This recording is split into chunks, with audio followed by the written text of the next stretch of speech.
Good day to you. Jason here, Birchfield Family Farm, Oxford, Ohio. We're running grass-fed Red Devon cattle, St Croix sheep, and chickens in a rotational grazing system. I have a good word for you today. This comes from Romans 5. Therefore, since we have been justified through faith, we have peace with God through our Lord Jesus Christ, through whom we have gained access by faith into this grace in which we now stand. And we rejoice in the hope of the glory of God.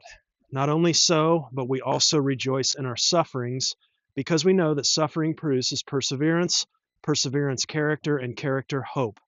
And hope does not disappoint us, because God has poured out his love into our hearts by the Holy Spirit, whom he has given us. Okay, big story here. In the past day, obviously, the weather, major winter storm rolled through here, dropped about 10 inches of snow on us, and it was a doozy. Still kind of recovering, drifting and such. We got winds today approaching 30 mile per hour, but between 20 and 30 mile an hour. And that's really been the big story. It's the drifting and the wind here. It leads me into the topic of this video, what I want to talk about today, and that is my big farm mistake with this winter storm. I made a big one, and we're going to go over that today. So with this winter storm, clearly, classic storm looked like ahead of time. Looking at the radar, moving west to east here. That's what we thought anyway. And you can see these guys here as I whip around. But we do give them space here right in front of that three-sided. It's called a three-sided barn there. And I just put the net. I don't like them in there, but I like them to be able to tuck out of the wind. And that was really the thinking here. And just looking at them, I can tell we've put hay out twice already today, and they're going to need it again. I can just tell by the way they're standing. A little bit noisy. They need some more feed, so we'll get some more of that brought out here. But basically, Sam's up in the sky here. Going to be a little tricky with the drone today, with the snow and the high winds. But we're gonna try and get you some overhead shots here and kind of show you how we set up. So I've got our automatic water. They have access to that automatic water. Obviously, we're not hauling water out here. Don't want to do any of that. But then I give them to where they can come over here and access the hay. And then we're just throwing hay out. I do have a hay pile in there in the barn. We're throwing that out over the fence, okay, and letting them kind of just get out of this wind. So I initially took the time and set up cattle ahead of time, thinking that, we would get them out of the wind. Obviously, the area here just on the other side of this three-sided barn is on the east side of that barn. The enclosed area, obviously, it faces west, right? So the thinking is most of the time you're gonna avoid the wind and the weather that predominantly comes out of the west. This was no different. Again, looking at the radar ahead of time, looked like that was the way it was coming in, right? Well, what actually ended up happening, and I had to reach out to my good friend and weather expert rear flank downdraft in Tennessee for some understanding. The low pressure center staying to our southwest, and yes, it was moving east, but the moisture coming up from the south and that low pressure center was spinning clockwise, and it meant we got absolutely hammered with the wind out of the east all last night. Wind straight out of the east. You can look at this wind map here. I took this last night, and again, we're in that southwest corner of Ohio, and you can clearly see, despite a storm moving west to east, we have the winds coming in from just about straight east. And now today, the low pressure center has moved more to the east and even on through. And so we have the winds that came down from the north for a large part of the morning, and now it looks like if you look out there to the old windmill, can't see it from here, but that tail is facing just about straight east, and so that wind is now coming out of the west, like we thought it would. So who really cares? Big deal. It's wind, right? Well, anybody successfully overwintering livestock in Ohio knows it's actually a pretty big deal.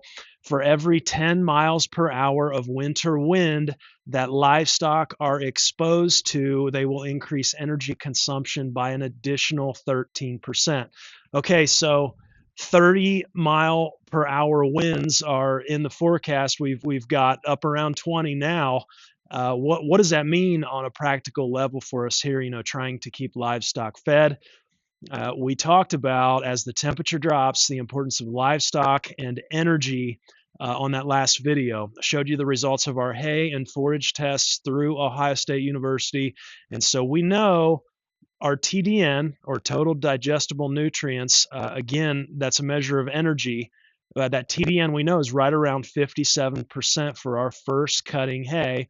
And that's what we're feeding out now. That's primarily what we have, big round bales. And so an 1,100-pound cow is going to need about 3% of body weight in dry matter per day, so about 33 pounds of hay per day, probably a little more if we add back in for that 18% moisture in the hay. But that 33 pounds of hay has about 18.9 pounds of total digestible nutrients. I'd say for a non-lactating cow, we're probably close to having what's needed there, around that 60% TDN is probably about right. But a 30-mile per hour wind means we need to go up 13% 3 times. When you sit down and you do that math, it's actually about a 44% increase in energy needs for my cattle. That's huge. Do we have to give them that in a 30-mile per hour wind? No. But what does that mean? It just means they're going to lose body condition. They're not going to breed back potentially, and we're ultimately unprofitable. That's how the game works. So what are our options here? What are our options as a grass-fed producer? We don't do grain here. We see the ads for the molasses lick tubs, certified grass-fed, terribly, terribly expensive. What if we wanted to add molasses to the hay to pick up energy? The old timers used to do this. Add back in that molasses. They called it a hay stretcher. Molasses is about 80% TDN, and we know we need another 8.33 pounds of total digestible nutrients. That's per cow. So we need 10.4 pounds of molasses per cow per day for that 30-mile per hour wind. That's like 83.3 pounds of molasses per day for my 8 head of cattle. I pay 70 cents a pound for bulk molasses. We're talking like north of $58 a day just for extra wind compensation. No way. So what about as a grass-fed producer? What about hay? Can't we just feed extra hay? Well, yeah, we can. The trick there is, will they eat it? Will they eat enough to get what they need in energy? So extra first cutting hay, I'd need about 14.6 pounds of extra hay per cow per day, or 116.8 pounds for my entire herd, my 8 head. At $100 a ton, we're talking about, around $6 a day. The best solution in my mind is going back to that hay test chart showing TDN and RFQ.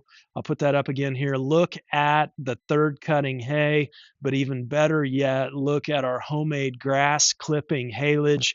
So saving that haylage back until this time of year is of huge value to the grass-fed producer. I think one of the biggest challenges to that haylage is the way that we pack it in those blue barrels. Freezing temps, when we drop really low, like single digits, that barrel will freeze solid. And so you have to have a plan for keeping those barrels north of 30 degrees in the winter, or you can't get the material out. But at that haylage up over 67%, TDN, that third cutting hay though, we could also be using that instead of first cutting hay, or in addition to first cutting hay, right? And again, revisiting those numbers, you remember the amazing thing to me was that second cutting was the alfalfa, but it did not turn out with the highest TDN or even the highest RFQ there. It was that third cut straight grass hay. So again, point is have your hay tested. But here's the point that I want to make today, and one of my most asked questions, during a consulting session this time of the year is, do I need a barn or structure for my animals? And I always answer with a hard no. You certainly don't need it. Our animals stay out all year. They're winter hardy. But if you're going to do this, you have to have your feed game buttoned up. And I see this constant poo pooing from the regenerative farming crowd of the more conventional farmers who do choose to tuck their livestock in a barn in the winter. And look, those conventional guys are laughing at us all the way to the bank right now because number one, they don't have to up energy in feed because of wind. Okay. And number two, a lot of these guys are feeding corn as well. And I know I'm going to hear about this. That's fine. Look, corn is 90% TDN and more protein than molasses. My cost for non-GMO corn is 33 cents a pound. Molasses is 70 cents a pound. So the conventional guys tucking livestock in a barn and feeding some corn, they're laughing at us all the way to the bank, guys. I will never feed ruminants grain. Okay, so don't misunderstand me on that. We just don't believe in it. I'll never raise them in a barn all the time. Okay. But you have to have some understanding and some appreciation for why it's done. And no, you don't need a barn. You don't need to feed grain. Okay. But having your winter feed game buttoned up and at the very least, having a windbreak for your animals in the winter time, it is a good idea. So my biggest mistake here last night and through this morning on this storm was not anticipating that east wind. I had things set up for them to get out of the wind, tuck out on the east side, with a west wind blowing across, and just wasn't the case. That's not how it panned out. And so my animals were out. They were out in this all night. Consequently, am just burning through hay today. And they ended up over by the automatic water. There's a stack of firewood there by the fence, and they kind of tucked down behind that. Thankfully, they were able to do that right. Just having that low pressure center go south of us and that east wind, I did not anticipate that. And so again, tucking them in a barn somewhere or a structure would have avoided the whole thing. Just not wanting to do that, especially with our cattle here. But I can definitely see the reason why that would be done. One other thing I want to point out too is we also raise laying hens here, and a lot of people don't realize laying hens, as the temperature drops, laying hens need less protein and more energy. Again, winter feeding, it's all about the energy, in my opinion. And I'll put this chart up here for you. On the left side there, we keep this spreadsheet handy, and it's just the number of birds. We've got around 50 birds here, and so I plug that in here, and it calculates what I need per day based on the temperature in degrees Fahrenheit there. And you can see, we go from 68 degrees Fahrenheit all the way down to 5 degrees Fahrenheit, and you can look across here.